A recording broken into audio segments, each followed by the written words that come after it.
Каждый год, накануне Пасхи, в самом сердце Иерусалима происходит то, что миллионы называют чудом. В храме гроба Господня сходит благодатный огонь, святой свет. Но в этом году все оказалось под вопросом. По соображениям безопасности, из-за эскалации конфликта на Ближнем Востоке, храм Воскресения Христова временно закрылся. И главный вопрос звучит все громче: а произойдет ли чудо? В ночь перед церемонией в храме гасят все свечи и лампады. После этого на ложе гроба Господня ставится незажженная лампада с маслом. Израильская полиция проверяет кувуклию на предмет наличия источников огня и опечатывает вход восковой печатью. Никакого огня, никаких источников света, только ожидание. На следующий день начинается молитвенная процессия. В службе принимают участие священники нескольких православных конфессий: Иерусалимской православной церкви, Иерусалимского патриархата Армянской апостольской церкви, Коптской и Сирийской церквей. Возглавляет богослужение Иерусалимский патриарх. Начинается она с крестного хода. Затем священники движутся к кувуклии через все знаковые места храма, а ее саму обходят трижды. В руках по 33 свечи. Это число лет земной жизни Иисуса Христа. Накануне кувуклию проверяют и запечатывают. Внутрь заходят Иерусалимский патриарх и армянский архимандрит. Причем оба у порога разоблачаются от одеяний и остаются только в одних подрясниках. Это делается для того, чтобы все присутствующие могли убедиться, что они не имеют при себе ничего, что могло бы зажечь огонь. К самому гробу Господню подходит только Иерусалимский патриарх. Он один всегда остается свидетелем самого момента сошествия огня. Армянский архимандрит во время молитвы остается в пределе ангела, за стеной. Когда они оказываются в гробнице, дверь в нее запечатывают.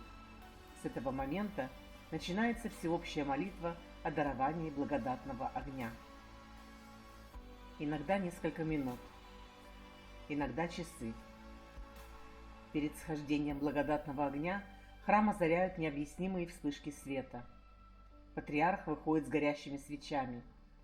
И в этот момент происходит нечто странное. Первые минуты огонь не обжигает, но проходит 10-15 минут, и пламя становится обычным. Его температура достигает 300 градусов. Научного толкования этому явлению пока не нашлось. Для верующих это не просто огонь. Это знак. Символ того, что слова Христа «Я есть с вами во все дни» по-прежнему исполняются. Но есть и другая сторона.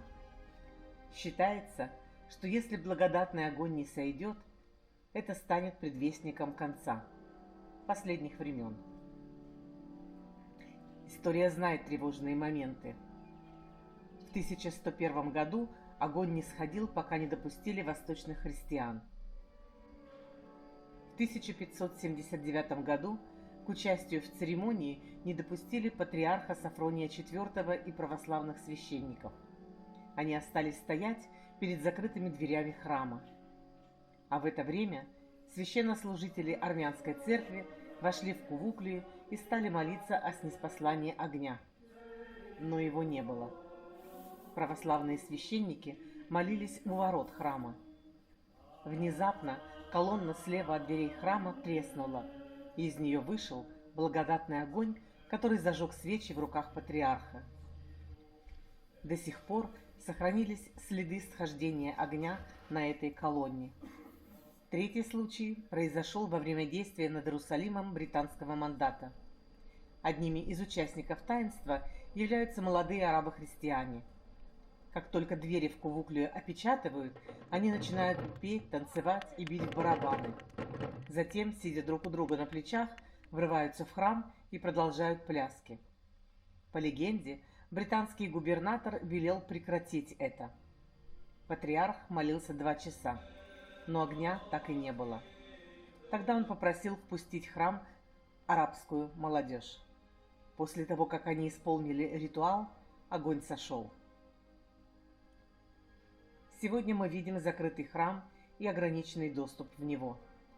В церемонии примут участие лишь несколько священников. И главный вопрос остается открытым. Сойдет ли огонь снова? Или впервые за 1000 лет мир не увидит схождения благодатного огня? И если это произойдет, что это будет значить? Чудо не случилось? Или мы просто перестали его понимать? Когда благодатный огонь не сойдет в храме Вознесения Господа, вероятно, что-то изменится в нашем сознании и в нашем мире. Но я хочу вас успокоить. Дело в том, что благодатный огонь сходит в храме гроба Господня не только в Пасху. Можно сказать, что благодатный огонь все время там. Просто есть древний христианский обычай получать этот огонь всеобщей молитвой в Великую Субботу на храме Господнем. Но есть множество свидетельств, что люди видят там этот огонь в течение года. Благодатный огонь – это свидетельство любви Божьей. И пока мы способны эту любовь принимать, наш мир будет стоять. И даже если случится, что мы не увидим благодатный огонь из рук патриарха, это не будет означать, что он не сошел на гроб Господень.